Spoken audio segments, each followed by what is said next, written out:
Coach Yorke, journeying to Jamaica, you were at your second capital. You played against a local team. What is your analysis of tonight's match? Yeah, I thought it was a good game. I expected to be competitive, which it was. Again, another opportunity to see too close. Jamaica is obviously ahead of us in the ranking.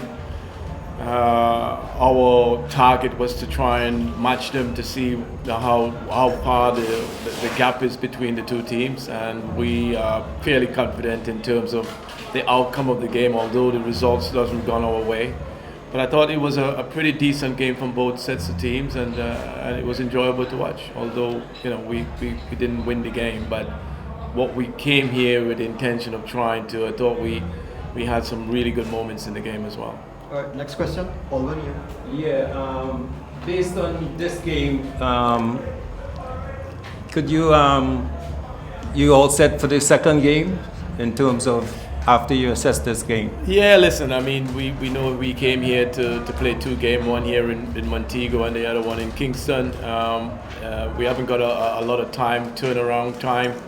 We won't dwell on it. We're going to go and review it, look at the options. But as you can see, the rotation of subs, that's always going to disrupt. We need to look at players and the opportunity to look at players and see where they are in terms of the level that we're trying to raise our national team to compete against these teams. But yeah, fairly happy with certainly the way we performed tonight, and the competitiveness and the attitude from the players. I couldn't fault them. Of course, the results, people are going to look at the results and think, but we have a bigger vision in terms of where we're trying to get to, and we continue to build, and this is a really good stepping stone for us. Yeah, next question. Okay, Coach, you are someone who you've played in Europe. How do you feel knowing that Trinidad in and of itself is growing its national league due to COVID? I was told that you guys haven't returned to normalcy. How important is it for you to get your players from abroad to be able to play, and the local players and your league? Well, first to begin, this is not about me. I understand that I'm the head coach of this team, and the expectation around, not just in Trinidad and Tobago, but around everyone, is looking with open eyes, and that comes with a certain responsibility. I do embrace the challenge, and that's what my players is expected. We are expected to improve as a team, and that's what we're doing. We're building from the previous managers in terms of what they have done. We had an opportunity to look at some of these players that we haven't been able to see. We got another probably 8 or 9 players who's joined us that I've never seen before. So again, that's an opportunity to open the window, so we make sure that when that final selection comes, that we've been able to have a look at all the players and not left any stone unturned. So for us, as I said, it's not so much the results, although the results is important, but it's about the bigger picture in terms of make sure that we can assess all the players that when we come to selecting the team, that we got a very strong outfit. Coach Yorke, your team seems to be very good in terms of attacking in own half. It going to the middle third, but in the attacking third today, it fell short in terms of creating opportunity. Tell us about that. Yeah, I think there's some. I think in terms of controlling the game and in terms of the system and the pattern, I thought we looked very solid at time, and we're taking this thing and we really control, quite a few number of the minutes of the game. And I felt where we were lacking a little bit is in that cutting third, and I think again, it's an opportunity for us to see what they're capable of doing and know where we need to improve and keep building on the team. But overall, I'm very, very happy. I know the results, a lot of people are going to be looking at the results, but I'm very happy with the way how things have gone tonight. Simon, go ahead. Coach, you had an opportunity to mingle with McLaren prior to the game. What was that like, being able to see him, and of course the memories you've had together? Yeah, fantastic. I have a lot of admiration for Steve McLaren. He's been an integral part in terms of the success at Manchester United when he was there as one of the coaches. So my affiliation with Steve is nothing but admirable. We're delighted to have him in this part of the world, the experience he brings, the know-how. And I've learned 1 or 2 tricks from him. I was hoping to get one over him tonight, but that didn't the case. But I realized that it takes some time to close the gap with him, and this again give me another opportunity to come up against him.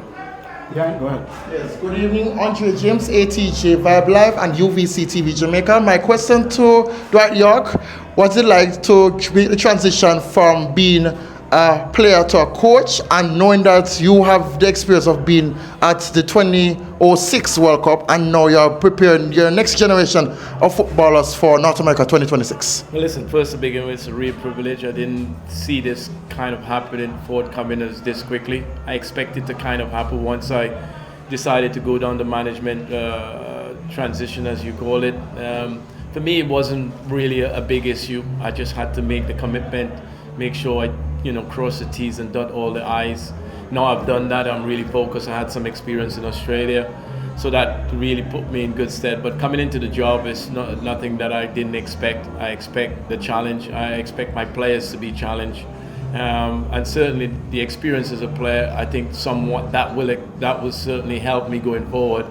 But where I used to influence the game as a player, I no longer have that ability to do that. I have to influence the game on the side of the pitch as a head coach. So hopefully that would be the case. The experience I've gained as a player, certainly as an international player as well, will then pass that experience on to some of these players. But we need to build. This is what we are doing. We got some young players, exciting time for Trinidad and Tobago football, and hopefully that will be the case come next year. Due to time, we have time for one more question. Go ahead. Let's come back to that attacking third. A lot of people in Jamaica would say that look at the JPL and see Kylie Harvard. He's not in the Trinidad team. A lot of people is wondering what is happening. Had a wonderful tournament in the Caribbean Club Championship with Cavaliers, scoring a lot of goals in the JPL, not in the Trinidad team. Listen, we are football men. We make football decisions. We're not going to get all decisions right. We have a bit of selection of players to look at. I suggest that any player who's probably think that they've been overlooked at this point in time, we had, in the 3 times or the 3 meetings since we have met up as a unit, we had multiple amount of players and still haven't been able to see all of them. There's some of the foreign players that I've not even been able to see. So he's not alone. So my message is to every young players out there is to keep them head up. This is we're on a journey. The journey doesn't just happen one night.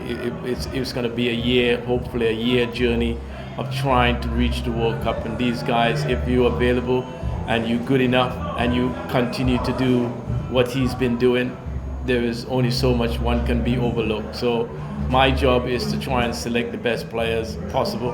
On this occasion, it probably wasn't meant to, but it doesn't mean that we're not going to be looking at him. So, hey, if anybody needs to be blamed, I'll take full responsibility for that. But I'm in that position at the moment. All right. Okay. Thank you very much, Dwight. Thank you. All right. Thanks. Let's go, Mike.